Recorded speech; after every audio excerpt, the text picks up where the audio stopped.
దానికోసం ప్రయత్నం చేస్తాం.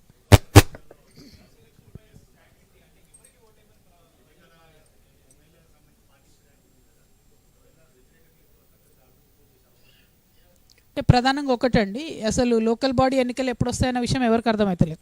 వచ్చినప్పుడు తప్పకుండా జాగృతి ఏదైనా నిర్ణయం తీసుకుంటే ప్రకటిస్తాం. మీరు అన్నట్టు ఫిరాయింపు ఎమ్మెల్యేలను ఇప్పుడే ఇంకా మేము చెప్పలేం, ఇంకా 2 నెలల సమయం కావాలని నిన్ననే స్పీకర్ గారు కూడా సుప్రీంకోర్టులో మళ్ళీ అప్పీల్ చేసినారు. అంటే సాగదీసేటటువంటి ప్రయత్నమే ప్రభుత్వం చేస్తుంది తప్పితే మరి వాళ్ళను కంప్లీట్గా రెసిగ్నేషన్ చేపించి కాంగ్రెస్లోకి తీసుకుందామనే ప్రయత్నం కూడా చేయడం లేదు. జూబ్లీహిల్స్ ఎన్నికల్లో మాకు సంబంధం లేదు. జూబ్లీహిల్స్ ఎన్నికల్లో జాగృతి ఎటువంటి స్టాండ్ కూడా తీసుకోవడం లేదు. ఎందుకంటే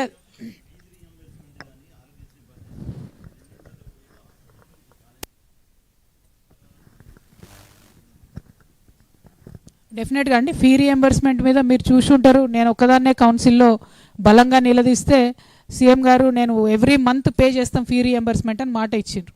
కానీ ఆ తర్వాత ఆ మాట కూడా ఎగ్గొట్టిరు. మొన్న స్కూల్స్ కాలేజీలు అన్నీ బంద్ పెడతామంటే 600 కోట్లు రిలీజ్ చేస్తాం, మళ్ళీ అది క్లోజ్ చేసిండ్రు. ఇప్పుడు వీళ్ళు స్కూల్స్ కాలేజీలు అన్నీ కలిసి 10 లక్షల మందితో హైదరాబాద్ నగరాన్ని నింపుతాం, కవాతీ చేస్తాం అంటున్నారు.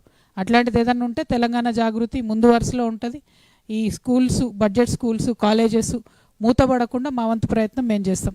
ఎందుకంటే అది మూతపడితే చాలా నష్టపోయేది ఆడపిల్లలే. అది నాకు ప్రత్యక్షంగా తెలుసు కాబట్టి ఖచ్చితంగా ఫైట్ చేస్తాం.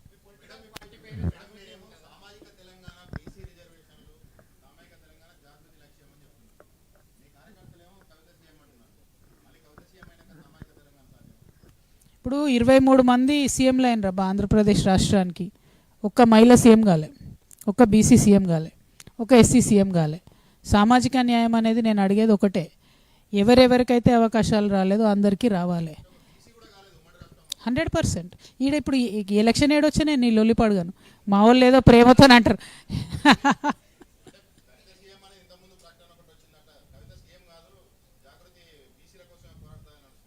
ఇప్పుడు నేనేమంటున్నా అంటే బ్రదర్, నేను ఇప్పుడిప్పుడే మొదలుపెట్టిన, ఇది 3వ జిల్లాలో తిరుగుతున్నాం, ఇంకా 30 జిల్లాలు తిరగాలి. మేము తిరిగి ప్రతి ఒక్కరి దగ్గర నుంచి, మీలాంటి వాళ్ళ దగ్గర నుంచి ఐడియాస్ తీసుకొని మా కార్యాచరణ ఏంది అనేటటువంటిది ఆలోచన చేసుకుంటాం. మాకు ఒకసారితో క్లారిటీ రాకపోతే 2 సార్లు తిరుగుతాం తెలంగాణలో. పాయింట్ ఏంటంటే పర్మనెంట్ సొల్యూషన్ వెతకాలి, అంతేగాని హడావుడు పడిపోయి రేపు పొద్దున కల్లా ప్రకటన చేసి ఎల్లుండి వెనక్కి తీసుకొని అటువంటి ఆలోచన లేదు. సో చాలా సీరియస్గా అదే ఏం చేయాలి భయ్, అది కాంగ్రెస్ పార్టీ మార్కు రాజకీయం. అది నేను సింపుల్ కదా, దానిలో ఏముందంటే నేను లోకల్ బాడీ ఎమ్మెల్సీని, నా రాజీనామా యాక్సెప్ట్ చేస్తే లోకల్ బాడీ ఎన్నికలు ఎప్పుడు పెడతారో వాళ్ళకే తెలుస్తలేవు. 6 నెలల లోపల కొత్త వాళ్ళని తీసుకురావాలి ఎమ్మెల్సీని. సో అందుకని ఆపుతున్నారేమో నేను అనుకుంటున్నా. రేపు మాత్రం మళ్ళీ ఒకసారి స్పీకర్ గారికి లెటర్ రాస్తా. మేము స్పీకర్ గారు, చైర్మన్ గారితో 2 టైమ్స్ మాట్లాడినా నేను రాజీనామా చేసినాక. లేదు ఆలోచించండి అన్నారు. అంటే మళ్ళీ ఒకసారి ఫోన్ చేసి ఆలోచించుకున్నా సార్, రాజీనామా చేద్దామని ఫిక్స్ అయినా, దయచేసి యాక్సెప్ట్ చేయండి అని కూడా చెప్పిన. ఆ తర్వాత కూడా వారు ఆమోదించలేదు. వారు నాతో మాట్లాడకుండా చిట్ చాట్లో మాట్లాడుతున్నారు. సో నేను రేపు ఎల్లుండో డైరెక్ట్గా వారితో మాట్లాడదలుచుకున్నాను.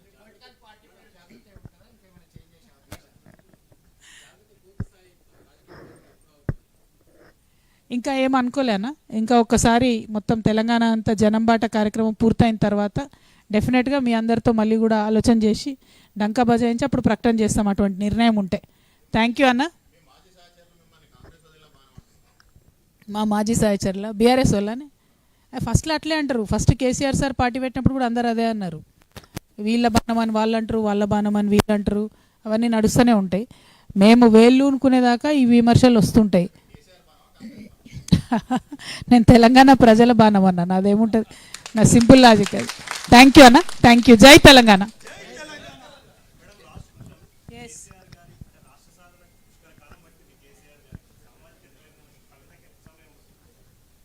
ఏమో తెలియదు బ్రదర్ ఎంత సమయం పడుతుందో, కాకపోతే ఈ మధ్య అన్ని ఇన్స్టెంట్గా వస్తున్నాయి కదా, తొందరగా సామాజిక తెలంగాణ రావాలని నేను కూడా బలంగా కోరుకుంటున్నా.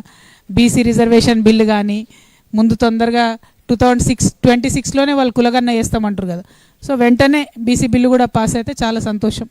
తర్వాత మా ఆడబిడ్డలది కూడా డీలిమిటేషన్ అయిపోతే మేము కూడా ఒక 69 మంది ఎమ్మెల్యేలం అవుతాం. సో ఇంకా సంతోషం. అట్లా ట్రెమెండస్ చేంజెస్ నెక్స్ట్ 3 ఇయర్స్లోనే మీరు చూసే అవకాశం కూడా ఉంది. చాలా మార్పులు అయితే జరుగుతాయి నెక్స్ట్ 3 ఇయర్స్లో. Thank you. 100% జరుగుతుంది. ఎవరైతే దగాపడ్డ తెలంగాణ ఉద్యమకారులు ఉన్నారో వారందరినీ కూడా హక్కును చేర్చుకుంటాం. అమరవీరుల కుటుంబాలకు సంబంధించి ఏదైతే అందరికీ కాంపన్సేషన్ రాలేదో వాళ్ళందరికీ కాంపన్సేషన్ ఇచ్చేటటువంటి ప్రయత్నం చేస్తాం. సో ఒకటి ఎక్కడైతే ల్యాప్సెస్ జరిగినాయో అవన్నిటినీ కూడా కరెక్ట్ చేసేటటువంటి ప్రయత్నం జాగృతి నుండి చేస్తాం. Thank you. జై తెలంగాణ.